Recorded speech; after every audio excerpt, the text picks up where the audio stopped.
Hello Internet, welcome to Games Done Wrongish.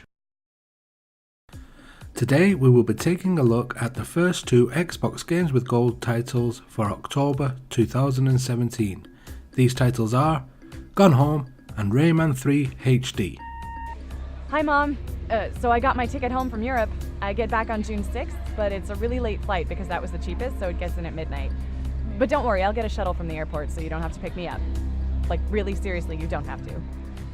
Okay, so love you, see you soon, bye.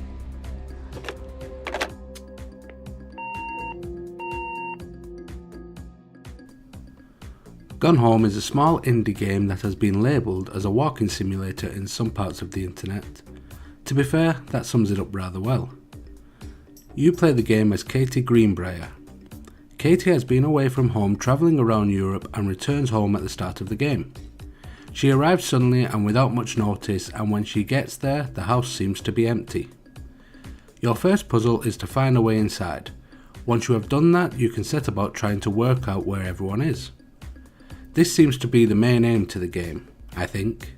I wandered around the house for an hour or two, picking up letters sent to and from the family members. This kind of clues you in on where they may be and why the house is empty. You find out through these letters that the house was left to Katie's family by their late uncle Oscar. As it is a large house out in the countryside, the family decide to move in and live there. The mother is a conservationist for the local forestry department, and the father is a writer and part-time audio equipment reviewer for a local publication.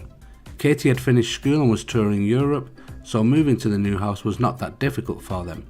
The only one that has to readjust is the younger sister Sam. She is in her senior year in school and had to make new friends. The main puzzles are simply to find ways to open locked doors, safes or lockers. As such, you need to locate keys or combination codes. The game has a creepy undertone to it as you walk around the large house. Most rooms are very dark with limited lighting, even when all the light switches and lamps are turned on. It is raining outside with constant sounds of thunder rattling through the house as you explore. This makes the game feel eerie and gives off a sense that something bad may have happened in the house. While you are exploring the house, you come across letters to Katie from her sister Sam. These letters start an audio voiceover in which Sam shares her coming-of-age secrets. This seems to be the main subject matter for the game, with which they handle very well. That about sums up the game. I cannot say any more without spoiling the outcome, however after seeing the end credits, I am still not sure I know exactly what is going on. I have a good idea, so I will leave it at that. For the achievement hunters out there are 10 to complete, granting a total of 1000 achievement points. Some of these are speedrun achievements which will require you to complete the game in a super fast time. One of them is to complete it in under 1 minute even. The average time to complete them all, however, is only 1 to 2 hours. I would say 3 hours if you take your time and search every room, cupboard and drawer. Overall, I was disappointed by it, I am sad to say. I understand it gets decent reviews due to the subject matter. On that front, I think they handled the subject matter very well. However, a subject matter does not make a game. Gameplay makes a game, and in this I felt there were none. Even games like Life is Strange or last month's Games with Gold title Oxenfree have some sort of gimmick or gameplay element to set it aside from other games. This has none of that. It's just opening and shutting doors and drawers until you find a key or combination code to unlock things. Perhaps I am too hyper after a weekend binge of Cuphead to be able to enjoy something as slow paced as this game, but after finishing it in around 2 hours I felt underwhelmed. I know there are a lot of decent reviews on this, a lot of people are saying this is more like a work of art than a game, but it just wasn't for me, I'm afraid. That's my opinion. If you do try it out though and do like it, please come back and let me know what you thought in the comments. I would love to know if I missed something like a deeper side story I did not see because I did not find a secret door or something like that.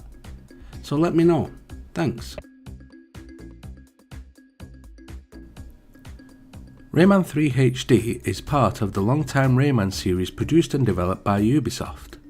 This game was first released back in 2003 on the original Xbox, PlayStation 2 and GameCube.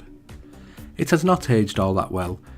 In fact, it reminds me of much earlier games such as the Banjo-Kazooie games from 1998 and onwards on the Nintendo 64. It was given a HD upgrade to work on newer consoles such as the PlayStation 3 and Xbox 360 in 2012, 9 years later. it was simply an upgrade to make it fit the new high-resolution TVs people were playing their games on at this time. The character models and level designs are pretty much intact from the original game. This does not make it a bad game, however. A lot of people like to play these old school games still today, which is why games such as the Rare Replay collection do so well.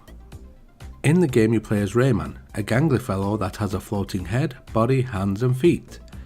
In the fact that he has all the functioning parts of a body to help him traverse through a platforming world, but none of the parts are attached to the others. This does give the character a little help during combat, as they are able to swing their hands around and let them fly to knock out enemies from a distance. You can lock onto enemies using the right trigger and then arc your fists around corners to get at enemies that are hiding behind cover by pulling left and right on the thumbstick while aiming. Aside from this, there are different coloured soda can power-ups that allow you to pull off extra abilities. Some allow you to be able to punch through obstacles you would not otherwise be able to, while others can allow you to use your hands as a chain swing to get up to higher and farther to reach areas. While traversing through the different areas, you can pick up multicoloured gems. These give you points. After gaining a set amount of points, you can unlock a bonus level. These bonus levels are usually just a small room with 1 or 2 enemies and a lot more gems to pick up and therefore gain a lot more points. There are other level types included, such as needing to tap buttons really fast to swim away from a waterfall while being chased by piranhas, and a multicoloured surfing and jumping type level that usually transitions you from one area of the game to another. Every now and then you will be confronted with a boss battle. These will generally require you to work out a small puzzle to unlock one of your power-up abilities before you can attack the boss with it. You may also get to take over the boss's contraption and use it to cause havoc on your enemies instead.